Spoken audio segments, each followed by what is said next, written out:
안녕하세요. 잡학사전 진행의 유성화입니다. 오늘은 이도화, 김수연 아나운서와 함께합니다. 안녕하세요. 안녕하세요. 네, 우리에게 24시간이라는 시간은 모두에게 똑같이 주어집니다. 아침에 일어나서 학교나 직장으로 향하시는 분들, 그리고 미래를 위해서 스터디 카페를 향하시는 등 다양한 발걸음을 옮기실 텐데요. 이 시간 안에서 여러분이 어떻게 운용을 하는지는 온전히 내 몫입니다. 흔히 루틴이라고 하죠. 매일 일정한 시간에 똑같은 행동을 반복을 해서 나만의 단단한 패턴을 만들어주는 것들. 이런 루틴이 있으신 분들은 없는 분들보다 학업이나 일에서 생산성이 더욱 높다고들 합니다. 이런 참에 여러분만의 루틴을 한번 만들어 보시는 건 어떨까요? 오늘 저희 잡학사전도 여러분의 더 알찬 하루를 위해서 유익하고 알찬 정보들로 준비를 했습니다. 끝까지 함께 해주시면 좋겠습니다. 먼저 주요 뉴스 전해드리는 잡뉴스 헤드라인 시간입니다. 첫 번째 소식입니다. 고용노동부가 지방정부 30개소를 대상으로 기획감독을 실시한 결과 28개 기관에서 총 113건의 노동관계법 위반 사항을 적발했습니다. 조사에 따르면 많은 지방정부가 퇴직금을 지급하지 않기 위해 11개월 이상 1년 미만으로 단기 계약을 맺거나 364일 단위로 계약을 반복하는 쪼개기 계약 편법을 써온 것으로 드러났습니다. 노동부 감독 결과 기간제 노동자에게 지급해야 할 수당을 지급하지 않는 등 차별적 처우를 한 곳은 모두 3곳으로 66명에 대해서 총 1억 원을 지급하지 않은 것으로 드러났습니다. 또한 기간제 노동자들에게 합리적인 이유 없이 직무수당이나 명절 상여금, 복지 포인트 등을 지급하지 않는 차별적 처우도 무더기로 확인됐습니다. 고용노동부는 적발된 기관에 대해 즉시 시정 지시를 내렸으며 하반기에는 공공기관과 자회사 등 전체 공공비문 200개소를 대상으로 정기 감독을 확대할 계획입니다. 다음 소식입니다. 학력과 나이, 스펙을 일절 보지 않고 오직 AI 문제 해결 능력만으로 국내 주요 기업에 취업할 수 있는 이색 대회가 열립니다. AX 전문 기업인 조코딩 AX 파트너스는 무신사, 카카오페이 증권, 31TWC 등 주요 기업들과 연계해 우수 AI 인자를 현장에서 발굴하고 채용하는 서바이벌 해커톤 대회를 개최하고 참가자 모집을 시작했습니다. 이번 해커톤의 핵심 특전은 채용 연계인데요. 본선에서 실력을 인정받은 참가자에겐 해당 기업의 채용 절차로 직행할 수 있는 기회가 주어집니다. 채용 절차에는 글로벌 AI 기업이죠. 오픈AI가 자체 개발한 AI 심사 에이전트가 활용될 예정입니다. 에이전트를 통해서 예선 지원자 중 본선 진출자 60명을 가려내고 본선에서 실력을 인정받은 참가자에겐 해당 기업의 채용 절차로 직행할 수 있는 기회가 주어집니다. 세 번째 소식입니다. 2027학년도 공립중고등학교 교원의 신규 채용 규모가 당초 계획보다 1,200명가량 늘어납니다. 교육부가 발표한 중장기 교과교원 수급 방향에 따르면 학령 인구는 감소 추세지만 고교학점제 전면 시행과 기초학력 보장, 그리고 AI 디지털 교육 확대 등 새로운 교육 수요를 반영해 교원 감축 속도를 조절하기로 했습니다. 국가데이터처 장래 인구 추계 등에 따르면 2030년 공립 초중고등학생 수는 2025년 대비 약 90만 명 감소할 것으로 전망되고 초등학생은 약 70만 명, 중고등학생은 약 20만 명 줄어들 것으로 예상된다고 밝혔습니다. 이에 따라 2027학년도 공립교사 신규 채용 규모는 초등 2,700에서 2,900명, 중고등은 4,700명에서 5,100명 수준으로 예상되며 3년 전 계획보다 중등 채용 규모가 크게 확대됐습니다. 교육부는 학생 선택 과목 운영과 AI 인재 양성을 위한 정책적 수요를 종합적으로 반영한 결과라고 밝혔으며 최종 채용 규모는 오는 9월에 확정 공고될 예정입니다. 네, 지금까지 잡뉴스 헤드라인 전해드렸습니다. 이번엔 실제 직업 현장으로 가보겠습니다. 다양한 직업 안에서 실제 사람들의 이야기를 들어보는 시간, 현장 속으로 시간입니다. 이도화 아나운서가 준비했습니다. 네, 마치 미래를 배경으로 한 SF 영화의 한 장면처럼 일사불란하게 움직이는 기계들과 보관함들. 이곳은 우리가 매일 주문하는 택배들이 거쳐가는 대한민국의 한 스마트 물류센터입니다. 과거에는 물류센터라고 하면 두꺼운 목장갑을 끼고 무거운 상자를 쉴 새 없이 나르는 거친 육체 노동의 현장을 가장 먼저 떠올리셨을 텐데요. 이제는 인공지능과 로봇이 현장의 주역이 됐습니다. 그렇다면 이 수백 대의 로봇을 완벽하게 지휘하는 인간 관리자들은 과연 어떻게 일을 하고 있을까요? 그 첨단 현장의 중심을 오늘 생생하게 살펴보겠습니다. 스마트 물류센터의 핵심은 바로 GTP, Goods to Person 시스템입니다. 과거에는 사람이 넓은 창고를 수만 걸음씩 걸으며 직접 물건을 찾아왔다면 이제는 사람이 가만히 서 있고 로봇이 물건을 담긴 선반을 옮기면서 사람 앞으로 배달을 해줍니다. 덕분에 작업자들의 동선과 피로도는 획기적으로 줄어들었는데요. 로봇이 알아서 다 하니까 사람은 이제 할 일이 없을 것 같다고 생각하기 쉽습니다. 하지만 수백 대의 로봇이 서로 엉키지 않고 가장 빠른 길로 움직이도록 실시간으로 동선을 짜고 시스템에 미세한 과부하가 걸리지 않도록 관제탑 역할을 하는 것, 그게 바로 스마트 물류센터 관리자의 핵심 업무입니다. 실제 현장 관리자분들의 이야기에 따르면 과거의 물류 현장에서는 체력전이 대부분이었는데요. 지금의 스마트 물류는 데이터 분석력과 순발력이 요구되는 철저한 두뇌전이라고 말합니다. 만약 로봇 한 대가 사소한 에러로 멈춰서면 전체 라인이 마비될 수 있기 때문에 기계의 작은 결함까지 잡아내는 인간 관리자의 예리한 손길과 섬세함은 오히려 이전보다 훨씬 더 중요해졌습니다. 흔히 인공지능과 로봇 시대가 오면 인간의 일자리가 모두 사라질 거라고 걱정하고는 하는데요. 하지만 이 물류센터는 로봇과 인간이 어떻게 가장 완벽하게 협업할 수 있는지 그 상생의 정석을 명확하게 보여주고 있습니다. 로봇은 힘든 일을 대신하고 인간은 더 가치 있는 관리에 집중하는 구조가 된 것이죠. 우리가 스마트폰 터치 한 번으로 내일 아침 집 앞에서 편안하게 물건을 받아보는 일, 그 일상의 기적 뒤에는 밤낮 없이 첨단 로봇들과 호흡을 맞추며 보이지 않는 동선을 치열하게 설계해 나가는 스마트 물류 관리자들이 있었습니다. 지금까지 현장 속으로였습니다. 네, 로봇과 AI가 인간의 손길을 많이 대체한다곤 하지만 최종 결정이나 섬세한 손길을 요구하는 곳에선 인간의 손길이 빠질 수가 없는 것 같습니다. 로봇과 함께 호흡을 맞추면서 물류의 효율화를 이끌어내는 스마트 물류 관리자에 대해서 함께 알아봤습니다. 다음으로는 실질적인 잡정보를 전해드리는 오늘의 잡정보 시간입니다.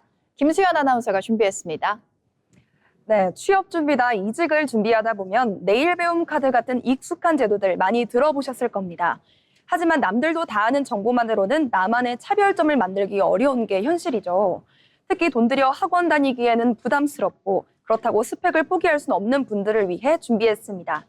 오늘은 여러분의 지갑은 지키면서 커리어의 격은 확실히 높여줄 대기업 공공기관 전액 지원 교육 플랫폼 3곳을 정리해드립니다.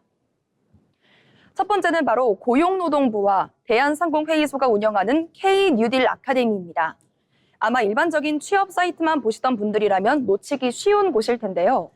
여기는 단순한 강의 사이트가 아니라 삼성, SK, LG 같은 대기업 현직자들이 직접 커리큘럼에 참여하는 실무 양성소입니다. 가장 큰 장점은 교육비가 전액 무료라는 점, 그리고 2026년 현재 교육기간 동안 매달 30만 원에서 최대 50만 원의 훈련 참여 수당까지 지원된다는 점입니다. 채용 연계 기회까지 노려볼 수 있으니 스펙도 쌓고 생활비도 버는 일석이조의 효과를 누려보시기 바랍니다. 두 번째로 추천해드릴 곳은 국가인적자원개발 컨소시엄입니다. 이름이 조금 딱딱하게 느껴질 수는 있지만 특히 중소기업에 재직 중인 직장인들에겐 그야말로 숨겨진 보물찾고 같은 곳입니다. 2026년 현재 고용보험에 가입된 중소기업 재직자라면 자부담금 단 1원도 없이 100% 전액 무료로 고퀄리티 직무교육을 받으실 수 있거든요.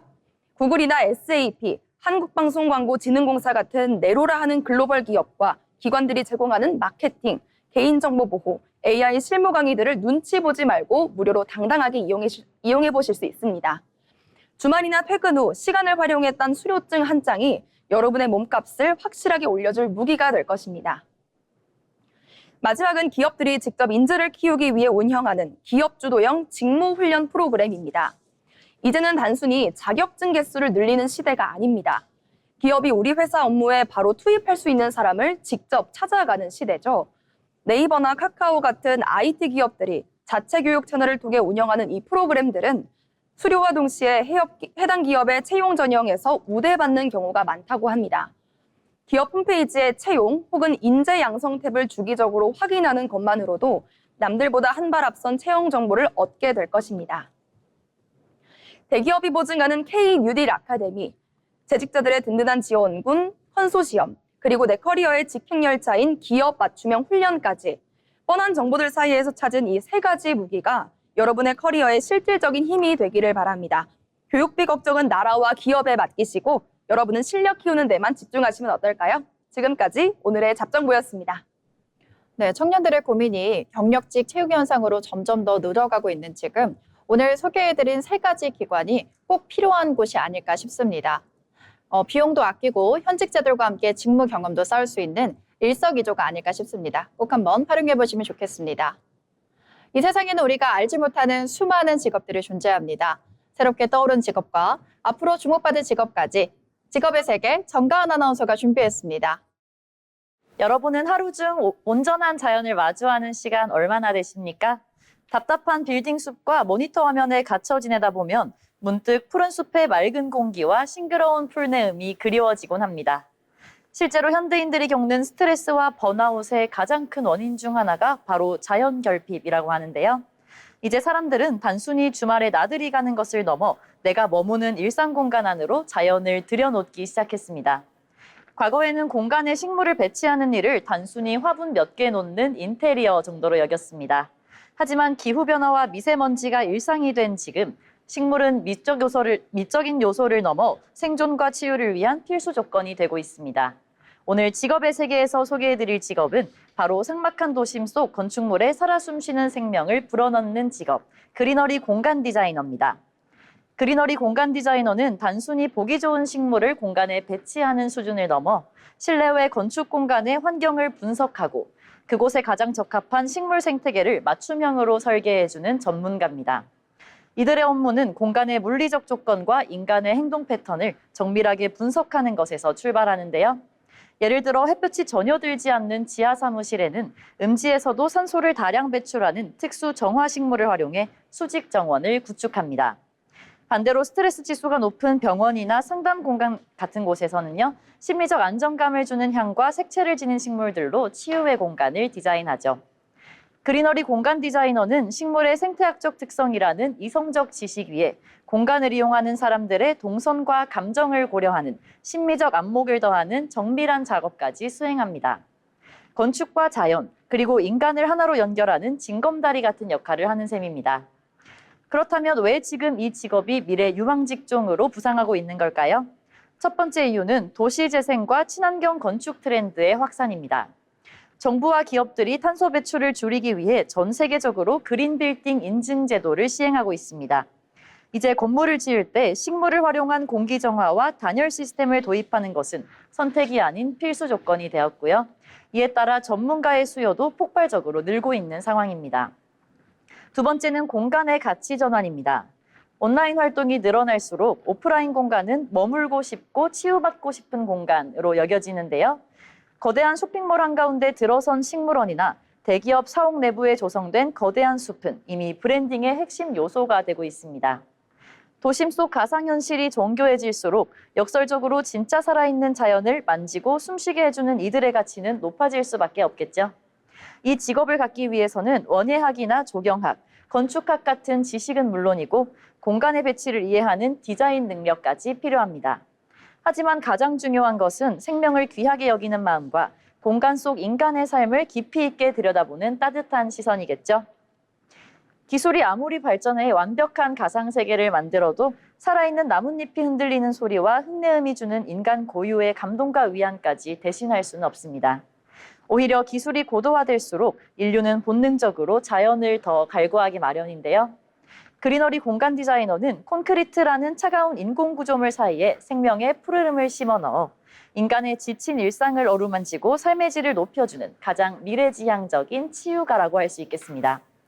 회색빛 도시에 푸른 숨통을 띄우며 미래의 라이프 스타일을 설계하는 이 매력적인 직업에 도전해보시는 거 어떨까요? 지금까지 직업의 세계였습니다. 요즘 회사에 가면 제법 큰 식물들을 회사 카페나 로비에 배치해 놓는 경우들이 종종 있습니다. 이곳에도 아마 이런 그리너리 공간 디자인의 손길이 닿지 않았나 싶은데요. 오늘 소개해 주신 직업에 대해서도 함께 관심 가져보시면 좋을 것 같습니다. 다음으로는 일의 미래에 대해서 얘기 나눠보는 잡토크 시간입니다. 일터에서 AI가 필수가 된 시대에 AX, 즉 AI 전환에 대해서 모든 기업이 관심을 가지고 있습니다. 하지만 막상 AI 업무 틀을 적용을 했지만 결과물에서는 큰 차이를 보이지 않았다는 경영진들의 우려 섞인 목소리도 종종 들을 수 있는데요. 이런 혁신을 위해서는 우리에게 정말 필요한 것은 무엇일까요? 전문가들은 이럴 때일수록 팀장의 역할이 더욱 중요해진다고 말합니다. 글로벌 조사기관인 갤럽에서도 한 보고서를 발표했는데요. 글로벌 업무 환경에 대해서 AI를 도입하려고 하는 팀장이 있는 조직보다 그렇지 않은 기업이 8.7%가 업무 혁신을 경험할 비율이 더 높았다고 합니다. 그래서 오늘 잡토크에서는 기존 팀장의 한계와 AX 시대에 우리가 팀장이 어떠한 변화를 이끌어내야 할지에 대해서 두 아나운서와 함께 얘기 나눠보겠습니다. 먼저 도아 아나운서, 기존 팀장의 이미지에 대해서 함께 얘기해 볼까요? 네, 기존 팀장의 이미지는 보통 단순한 업무 지시자의 이미지가 좀 강했습니다. 위에서 목표가 내려오면 팀장은 이를 기계적으로 쪼개어 팀원들에게 분배하고 지시하는 역할을 해왔죠. 이제 그 과정에서 팀원들이 자료를 조사하고 보고서를 쓰고 데이터를 정리해 오면 팀장은 책상에 앉아서 이를 검토하고 취업하는데 대부분의 에너지를 썼습니다. 이제 지시받는 업무 내용을 바탕으로 팀원 개개인의 행동을 통제하고 관리하는 것이 팀장의 주된 권위이자 임무였습니다.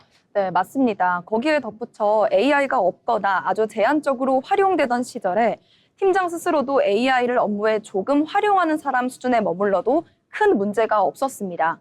업무의 과정보다는 내 책상 위에 올라온 최종 보고서의 서류 형태 혹은 눈에 보이는 매출 수치 같은 외형적 결과만 보고 인사평가를 내리면 그만이었죠.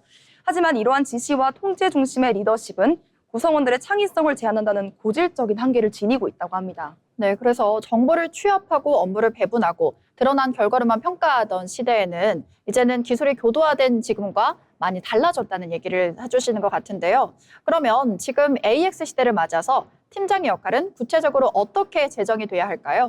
저는 가장 먼저 팀장이 단순한 관리자에서 일의 디자이너로 진화해야 한다고 봅니다. 이제 단순 반복적인 자료 조사나 방대한 데이터 취합, 심지어 정형화된 보고서의 초안 작성은 AI가 인간보다 수백 배 빠르고 정확하게 해내죠. 팀원이 일주일 동안 매달려야 했던 일을 AI는 단 몇 분 만에 끝내버리는 겁니다. 이런 상황에서 팀장이 옛날처럼 자료 조사해 와라 라는 지시만 내린다면 존재 이유가 사라집니다. 이제 팀장은 어떤 업무에 AI를 투입하고 어느 단계의 인간의 통찰력과 판단을 배치할 것인지 일의 프로세스 전체를 새롭게 설계하는 구조적 디자이너가 되어야 합니다. 네, 일의 디자이너라는 분석에 정말 많이 동감을 하는데요. 그리고 이렇게 설계된 일 속에서 팀장은 AI 결과물의 최종 결정자 역할을 해야 합니다. 생성형 AI가 쏟아내는 수많은 아웃풋 중에서 그럴싸해 보이지만 알맹이가 없거나 아니면 심지어 거짓 정보인 환각 형상도 섞여 있기 때문인데요. 결국 이 수많은 데이터 중에서 우리 기업의 철학에 맞고 시장에서 통할 진짜 핵심을 골라내는 안목, 그리고 그 결과물을 책임감을 갖고 최종 승인 도장을 찍는 의사결정 능력이 팀장의 독점적 역량이 되는 것입니다. 기술이 발전할수록 역설적으로 인간 리더의 고도화된 통찰력과 비판적 사고가 더 중요해지는 셈이죠. 네, 그래서 업무 프로세스를 디자인하는 역량, 그리고 AI의 결과물을 검증하고 책임지는 최종 결정자로서 안목이 핵심이라는 말씀이신 것 같은데요. 그러면 팀 내부의 소통이나 팀원들과의 관계 측면에서는 팀장이 어떤 대안적인 거를 제안할 수 있을까요? 네, 이제 팀장은 이제 상사가 아니라 구성원의 AI 활용 능력을 키워주는 코치가 되어야 합니다. 조직을 보면 팀원마다 디지털 도구를 다루는 숙련도의 차이가 굉장히 큰데요. 어떤 직원은 프롬프터를 자유롭게 활용해 고품질의 성과를 내는 반면에 어떤 직원은 여전히 비효율적인 수작업에 갇혀 있기도 하죠. 팀장은 팀원들의 AI라는 강력한 무기를 두려워하지 않고 적재적소에 다룰 수 있도록 가이드하고 훈련시켜야 합니다. 개별 팀원의 디지털 생산성을 상향 평준화시켜주는 코칭 리더십이야말로 AX 시대의 팀의 경쟁력을 유지하는 가장 확실한 방법이 아닐까 싶은데요. 이를 위해서 조직 운영도 뒷받침돼야 할 것 같고요. 네, 기술적 코칭도 중요하지만 팀장은 궁극적으로 팀원들의 몰입을 이끄는 동기부여자의 역할을 해야 한다고 생각합니다. 실제로 AI가 업무 깊숙이 들어오면서 많은 직장인분들이 내 자리가 대체되는 것이 아닐까 라는 실존적 불안감을 느낍니다. 이때 팀장은 기계가 줄 수 없는 정서적 유대감을 제공해야 하는데요. 단순 반복 업무는 AI에게 과감히 넘기되 팀원들의 더 창의적이고 가치 있는 본질적 업무에 집중할 수 있도록 판을 깔아주어야 합니다. 당신의 이 인간적인 아이디어가 우리의 프로젝트의 핵심이다라며 일의 의미를 일깨워주고 구성원들이 진심으로 업무에 몰입할 수 있도록 마음을 움직이는 동기부여야말로 초거대 AI도 흉내낼 수 없는 영역이 아닐까 합니다. 네, 두 분의 말씀을 들어보니 AX 시대일수록 결국은 인간의 리더십으로 다시 수렴된다는 생각이 듭니다. 과거의 팀장이 눈앞의 업무를 지시하고 배분하는 낡은 역할에만 머물렀다면 AX 시대에는 이를 디자인하고 사람들의 마음을 어루만져 줄 수 있는 동기부여자 역할까지 AX 시대에 맞춰서 팀장들의 역할 또한 변화해야 할 것 같습니다. 오늘의 잡토크 여기서 마치겠습니다.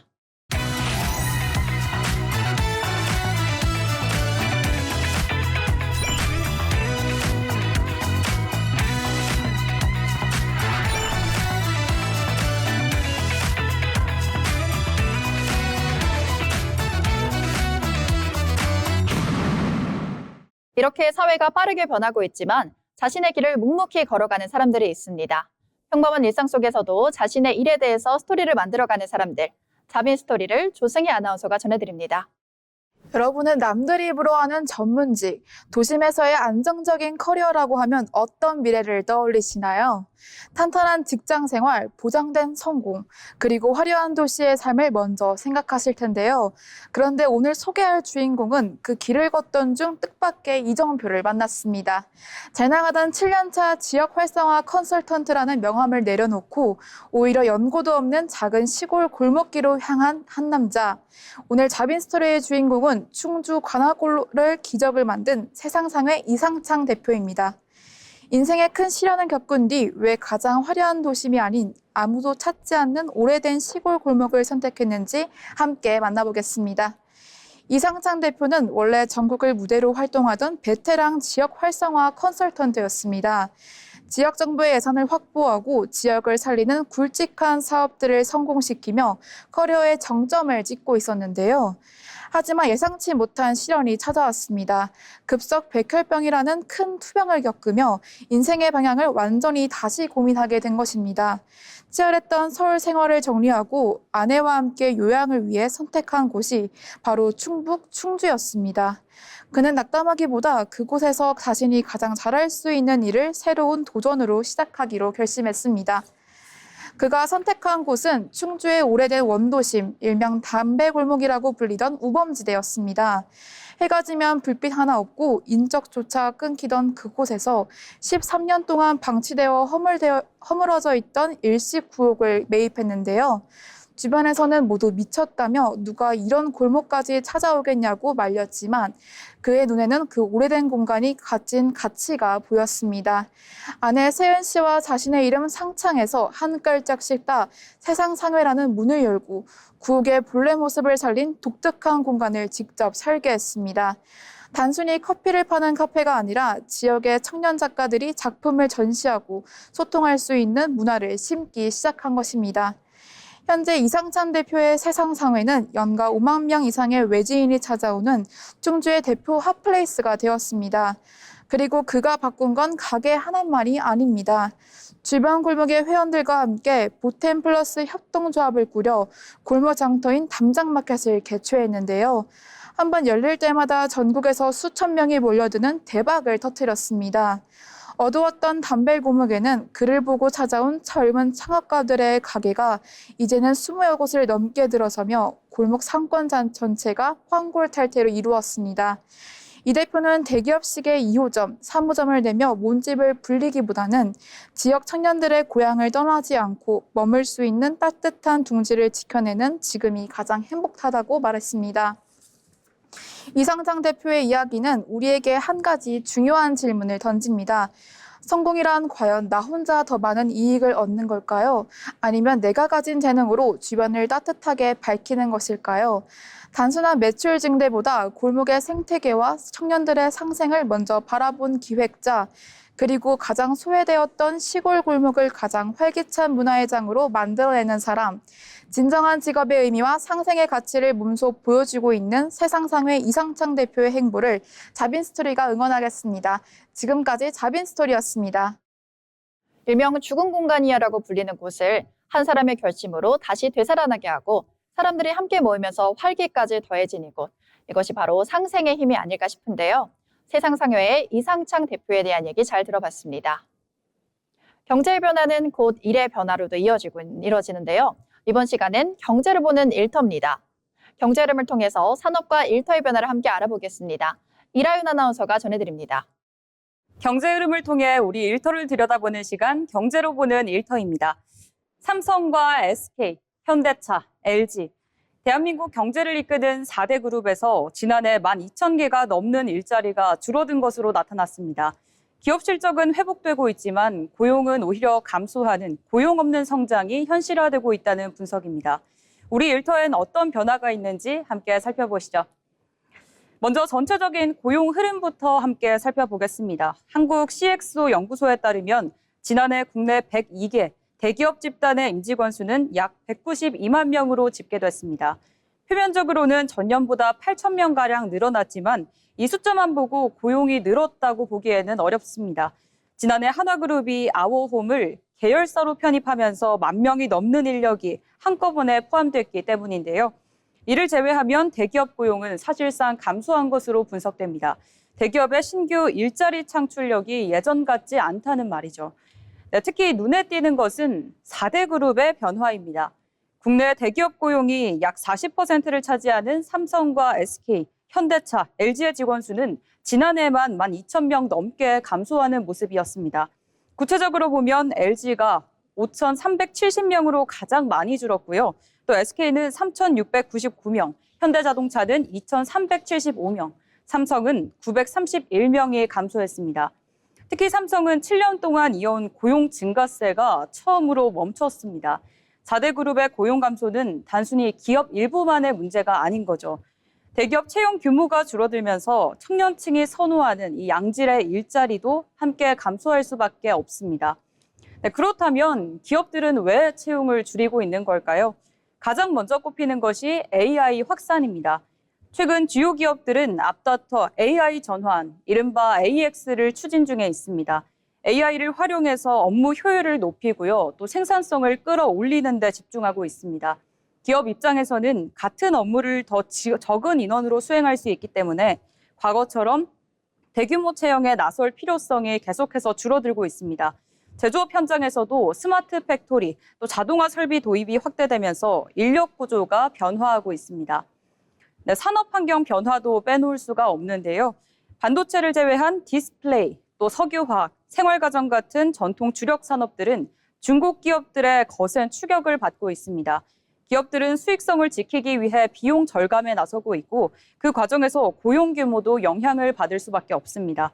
전문가들은 AI뿐 아니라 이 산업 경쟁력 변화가 최근 고용 감소의 중요한 배경이라고 설명하고 있습니다. 하지만 모든 기업이 또 채용을 줄인 것은 아닙니다. 대표적인 곳이 한화와 또 쿠팡인데요.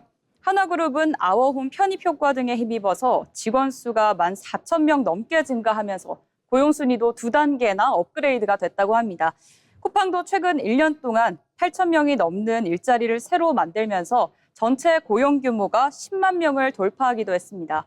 특히 지방 물류센터 확대를 중심으로 비수도권 일자리 창출에 힘을 쏟고 있는 것으로 나타났습니다.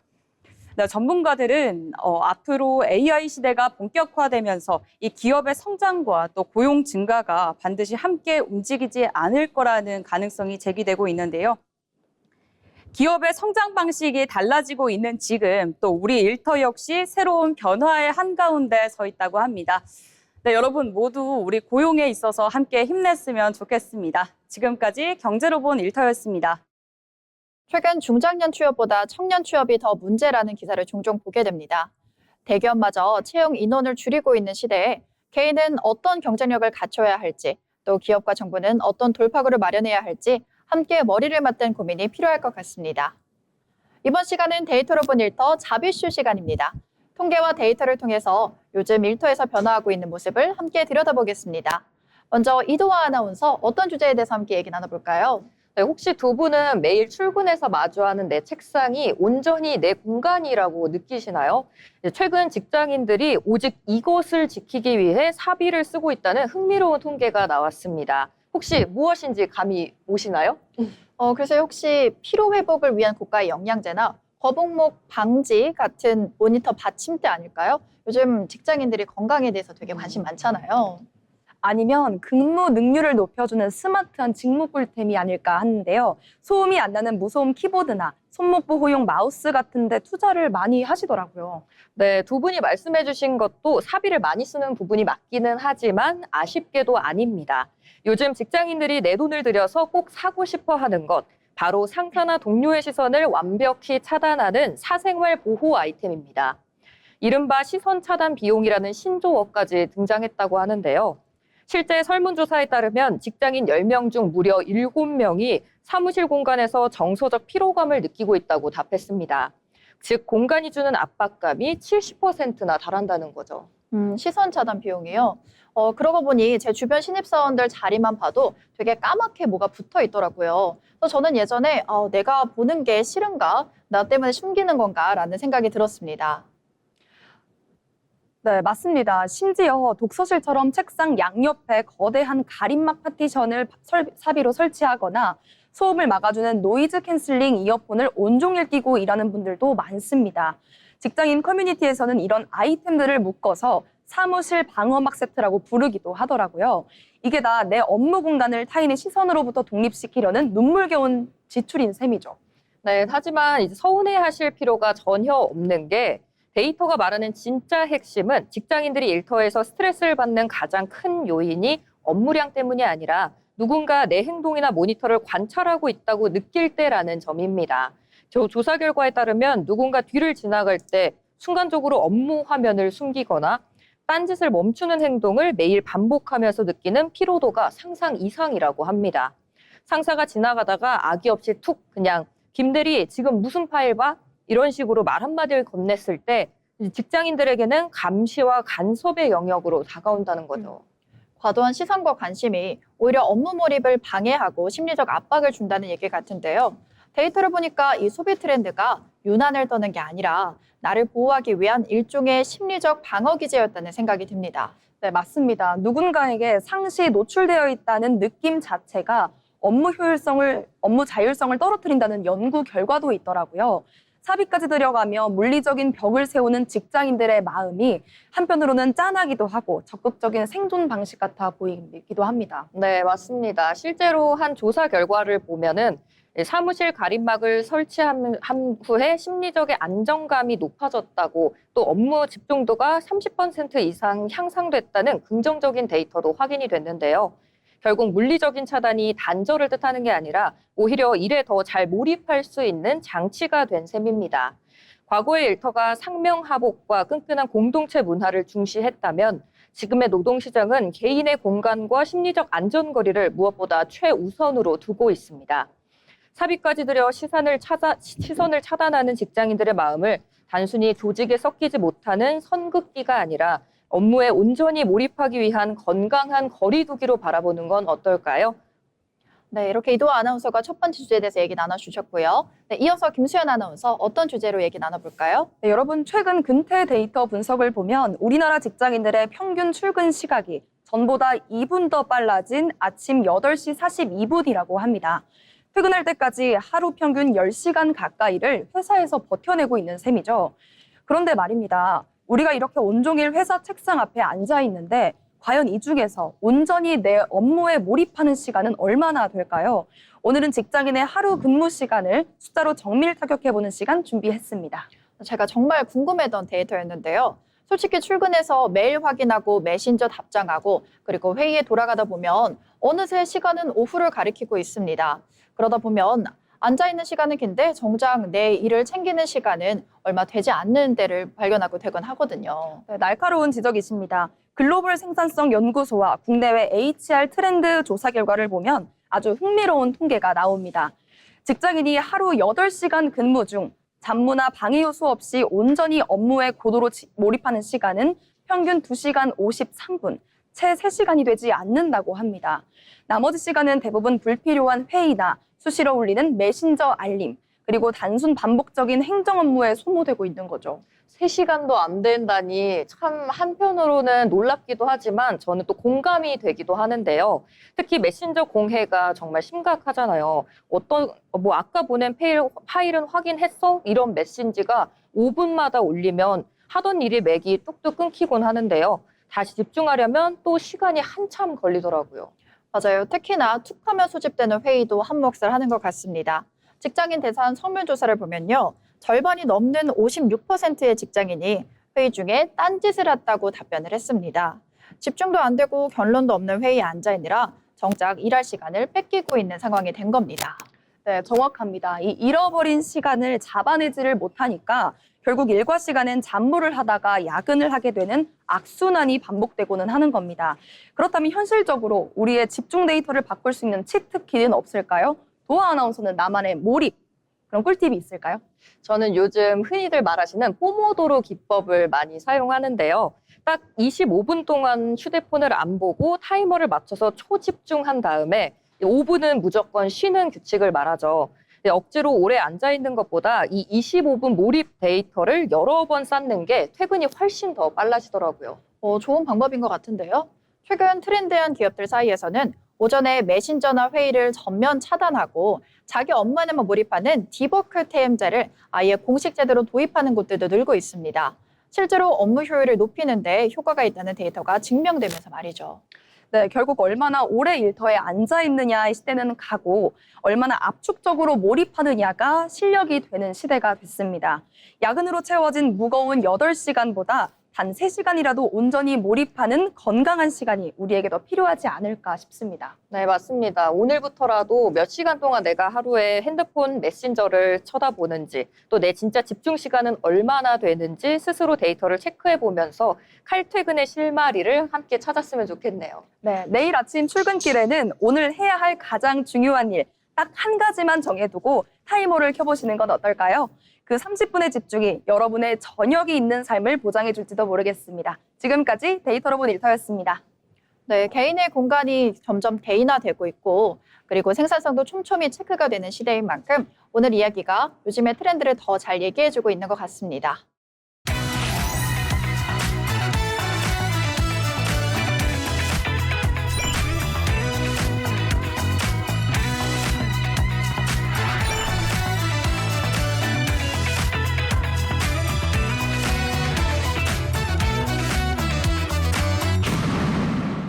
취업을 준비할 때 중요한 것 중 하나는 기업을 제대로 알고 분석하는 것입니다.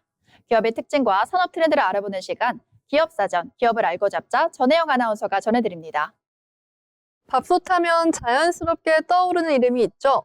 바로 쿠쿠인데요. 쿠쿠하세요라는 광고 카피가 익숙할 만큼 쿠쿠는 오랜 시간 대한민국 대표 밥솥 브랜드가 되었습니다. 하지만 지금의 쿠쿠는 더 이상 밥솥만 만드는 회사가 아닌데요. 정수기와 공기청정기, 비데와 인덕션, 그리고 최근 주목받는 펫가전까지 생활가전 전반으로 제품을 늘려가고 있습니다. 1978년 쿠쿠는 대기업 제품을 대신 생산하며 기술력을 쌓았는데요. 1998년엔 자체 브랜드인 쿠쿠를 선보이며 국내 밥솥 시장을 대표하는 브랜드로 성장했습니다. 쿠쿠의 가장 큰 무기는 소비자와의 오랜 신뢰인데요. 매일 사용하는 밥솥을 통해 한국인의 일상과 가장 가까운 곳에서 신뢰를 쌓아왔습니다. 쿠쿠는 이를 바탕으로 정수기와 공기청정기, 제습기와 청소기 같은 집에서 자주 쓰는 생활가전으로 사업을 확장했습니다. 최근엔 급성장하고 있는 펫가전 시장에도 진출하며 새로운 성장 동력을 확보했는데요. 여기에 렌탈 사업도 시작했습니다. 정기적인 관리가 필요한 제품을 중심으로 렌탈 시장을 키워온 건데요. 소비자 입장에선 목돈 부담을 덜며 제품 관리까지 받을 수 있습니다. 하지만 경쟁이 치열한 만큼 고객 유지력이 중요한데요. 제품의 품질은 물론 서비스와 브랜드 신뢰까지 꾸준히 관리해야 합니다. 해외 사업 역시 앞으로 지켜봐야 할 부분인데요. 특히 말레이시아와 미국 시장에서의 성장 여부가 매우 중요합니다. 결국 쿠쿠의 과제는 밥솥으로 쌓은 신뢰를 다른 생활 가전으로 이어가는 것인데요. 따뜻한 밥을 책임지던 브랜드에서 이젠 생활 전반을 책임지는 기업으로 진화하고 있는 쿠쿠. 앞으로 생활 가전 기업으로 얼마나 더 성장할지 주목되고 있습니다. 지금까지 기업사전 쿠쿠였습니다.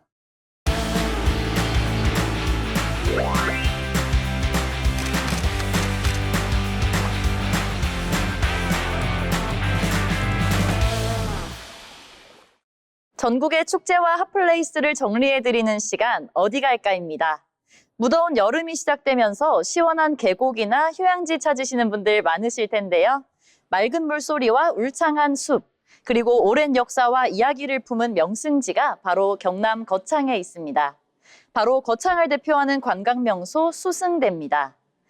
경상남도 거창군 위천면에 위치한 수승대는 기암괴석과 맑은 계곡, 아름다운 숲이 어우러진 명승지로 예로부터 영남 제1의 절경으로 손꼽히며 많은 선비들과 문인들이 찾았던 곳입니다.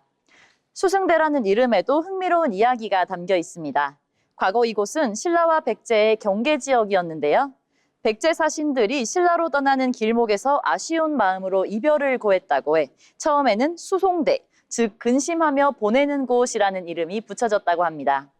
이후 조선시대 퇴계 이황이 이곳의 아름다운 경관을 보고 시를 남기면서 뛰어난 경치를 찾아 즐긴다는 의미의 수승대라는 이름으로 불리게 되었습니다. 수승대의 가장 큰 매력은 자연이 만들어낸 풍경이라고 할 수 있겠는데요. 넓은 화강암 위로 맑은 계곡물이 흐르고 주변으로는 울창한 소나무 숲이 펼쳐져 있습니다. 특히 수승대를 대표하는 거북바위는 거북이가 무리를 헤엄치는 모습과 닮아 많은 관광객들의 발길이 끊이질 않는다고 합니다. 계절마다 다른 매력을 보여주는 풍경 덕분에 사진 명소로도 사랑받고 있습니다. 자연경관뿐 아니라 역사와 문화유산도 함께 만날 수 있는데요. 수승대 주변에는 다양한 전통 건축물이 자리하고 있습니다. 계곡과 정자, 그리고 숲이 조화를 이루며 옛 선비들이 풍류를 즐기던 공간의 분위기를 지금도 그대로 느낄 수 있습니다.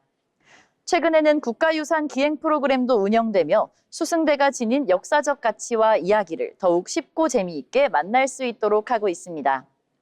단순한 관광지를 넘어 사계절 내내 즐길 수 있는 복합 휴양 공간으로 떠오르고 있는 수승지. 출렁다리와 산책길을 따라 걷다 보면 수려한 자연 경관을 가까이서 감상할 수 있고 오토 캠핑장과 목재 문화체험장 등 가족 단위 관광객들을 위한 시설도 마련되어 있습니다. 여름에는 시원한 계곡을, 겨울에는 눈썰매장을 즐길 수 있어 계절마다 색다른 즐거움 또한 선사하고 있습니다.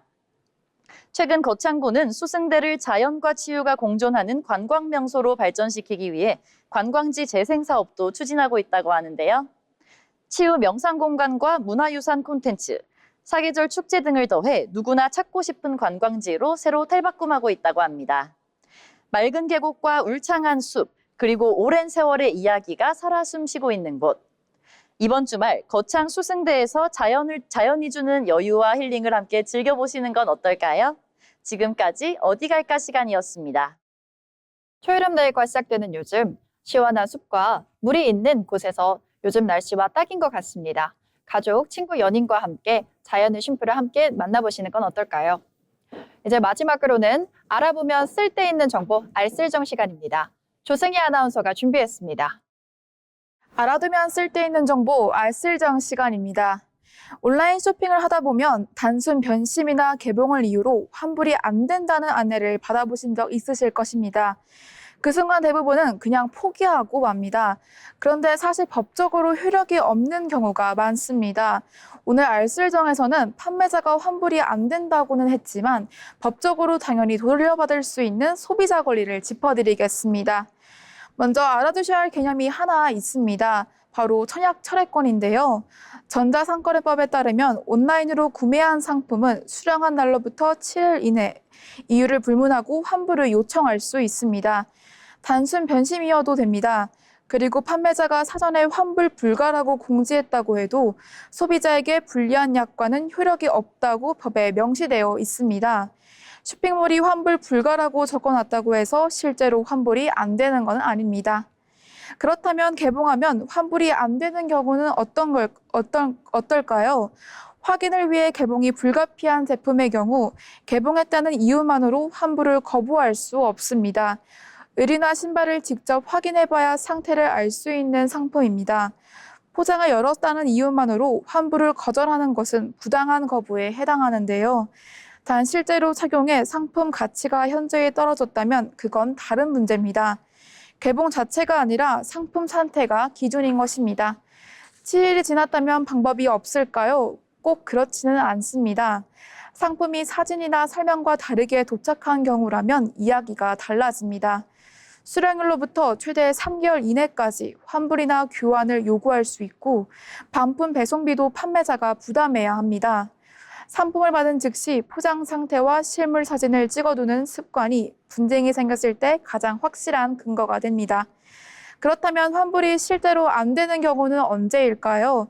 소비자가 직접 사용해 상품 가치가 현저히 떨어진 경우, CD나 소프트웨어처럼 복제가 가능한 상품을 포장을 훼손한 경우, 소비자가 직접 요청해 개별 제작된 맞춤 상품의 경우는 환불이 제한될 수 있습니다. 단순히 색상이나 사이즈를 선택한 정도라면 맞춤 제작에 해당하지는 않습니다. 맞춤 제작이라는 이름을 달았다고 해서 모두 환불 거부의 근거가 되는 것은 아닙니다. 판매자가 환불 불가라고 적어두는 건 판매자의 편의입니다. 하지만 그것이 소비자의 법적 권리를 없애지는 않는데요. 수령 후 7일 이내 단순 변심이라면 청약 초래 요청, 상품이 설명과 다르다면 3개월 이내 피해 구제 신청, 이 두 가지를 기억해 두신다면 부당하게 환불을 거부당하는 상황에서 소비자로서의 권리를 지킬 수 있습니다. 환불 분쟁이 생겼을 때는 한국소비자원 소비자상담센터 1372로 문의하신다면 도움받을 수 있습니다. 지금까지 알쓸장 시간이었습니다. 온라인 쇼핑이 일상이 된 요즘 소비자 입장에서 꼭 알아야 될 환불 정책에 대해서 알아봤습니다. 내용들 잘 챙기셔서 똑똑한 소비 이어가셨으면 좋겠습니다. 네, 오늘 잡학사전 마칠 시간이 됐습니다. 하루가 다르게 일터의 모습이 변화하고 최신 기술들이 도입되긴 하지만 결국 사람이 할 수 있는 일은 그 무엇도 대체할 수 없다는 시간이 듭니다. 오늘 준비한 잡학사전 내용들이 여러분의 가치를 더욱 높여지고 그리고 미래를 설계하는 데 도움이 되셨길 바라면서 준비한 내용 모두 마치겠습니다. 시청해주신 여러분 고맙습니다.